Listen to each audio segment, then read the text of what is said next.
इस वीडियो में हम ब्लैक स्पॉट्स के चिन्हांकन और सुधार के बारे में अध्ययन करेंगे। सड़क दुर्घटनाओं को कम करने के लिए यह अत्यंत महत्वपूर्ण विषय है।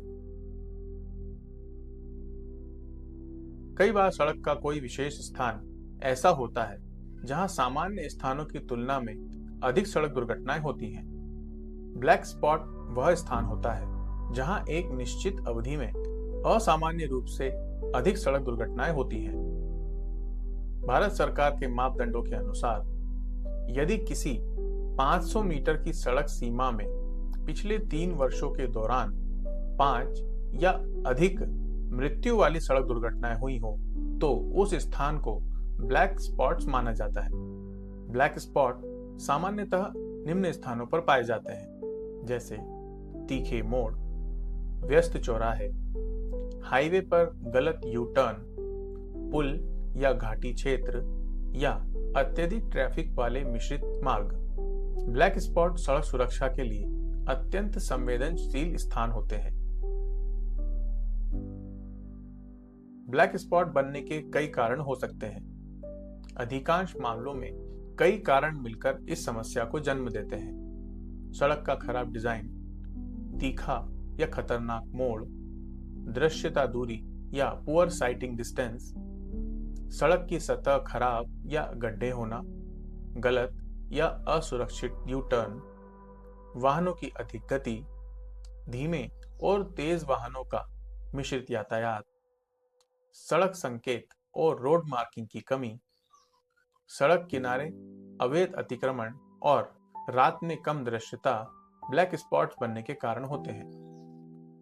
इन कारणों से दुर्घटनाओं की संभावना बढ़ जाती है और धीरे धीरे वह स्थान ब्लैक स्पॉट्स बन जाता है।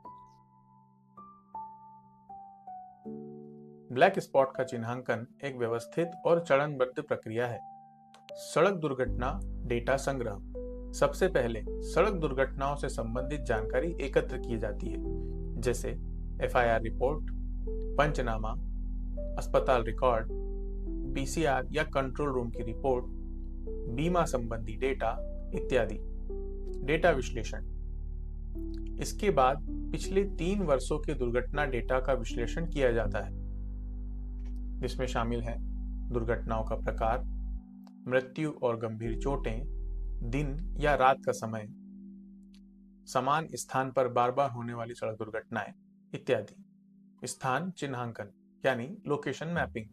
इसके बाद दुर्घटना स्थल को 500 मीटर सीमा या जीपीएस लोकेशन के आधार पर मैप किया जाता है। साइट इंस्पेक्शन या साइट निरीक्षण। इसके बाद संयुक्त निरीक्षण किया जाता है, जिसमें शामिल होते हैं रोड इंजीनियर, यातायात पुलिस, स्थानीय प्रशासन और ऑडिटर्स। ब्लैक स्पॉट्स की पहचान सड़क के प्रकार के अनुसार विभिन्न एजेंसियां करती हैं। इनमें शामिल है national highway authority of India यानी NHAI, ministry of road transport and highway PWD, राज्य सड़क विकास निगम, जिला प्रशासन और यातायात पुलिस। इन सभी एजेंसियों के संयुक्त प्रयास से ब्लैक स्पॉट्स की पहचान की जाती है। ब्लैक स्पॉट्स का सुधार मुख्यतः 3 स्तरों पर किया जाता है। तात्कालिक सुधार यानी शॉर्ट टर्म मेजर। इन उपायों को तुरंत लागू किया जाता है ताकि दुर्घटना का जोखिम तुरंत कम किया जा सके, जैसे चेतावनी साइन बोर्ड लगाना, रिफ्लेक्टर और कैट आई लगाना, स्पीड ब्रेकर या रंबल स्ट्रिप्स लगाना, रोड मार्किंग सुधारना, बैरिकेटिंग करना और फ्लैशिंग बेकन्स लगाना। मध्यम अवधि सुधार या मीडियम टर्म मेजर। इन उपायों में सड़क के डिजाइन और यातायात नियंत्रण में सुधार किया जाता है, जैसे खतरनाक मोड़ का सुधार, सुपर एलिवेशन ठीक करना, गलत यू टर्न को बंद करना, ट्रैफिक सिग्नल्स स्थापित करना, सड़क को चौड़ा करना, लेन मार्किंग और चैनलाइजिंग आइलैंड बनाना। दीर्घकालीन सुधार यानी लॉन्ग टर्म मेजर। यदि समस्या गंभीर हो तो स्थायी समाधान लागू किए जाते हैं, जैसे फ्लाईओवर बनाना, अंडरपास बनाना, रोड वाइडनिंग, सर्विस रोड बनाना या राउंड अबाउट या रोटरी का निर्माण करना। ब्लैक स्पॉट सुधार के बाद उसकी प्रभावशीलता की निगरानी करना भी आवश्यक होता है। इसके लिए 1 से 2 वर्ष तक दुर्घटना डेटा का विश्लेषण किया जाता है। सुधार से पहले और बाद की दुर्घटना दर की तुलना भी की जाती है। यदि सड़क दुर्घटनाएं कम हो जाती हैं, तो सुधार को सफल माना जाता है, और यदि सड़क दुर्घटनाएं जारी रहती हैं, तो अतिरिक्त सुधार उपाय भी किए जाते हैं। ब्लैक स्पॉट चिन्हांकन और प्रबंधन में पुलिस की अत्यंत महत्वपूर्ण भूमिका होती है।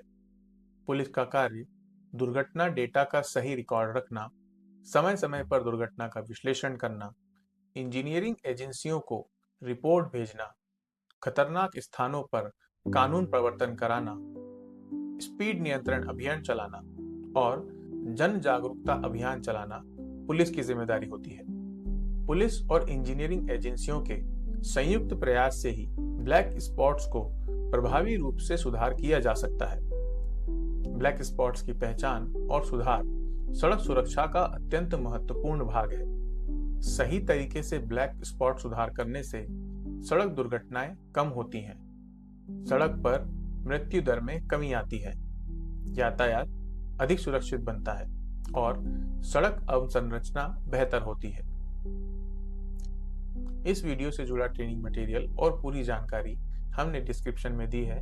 आप अपने सवाल और सुझाव कमेंट में जरूर लिखें। अगले वीडियो में हम मोटर वाहन कानूनों के अंतर्गत आने वाले संबंधित दस्तावेजों के बारे में जानकारी प्राप्त करेंगे।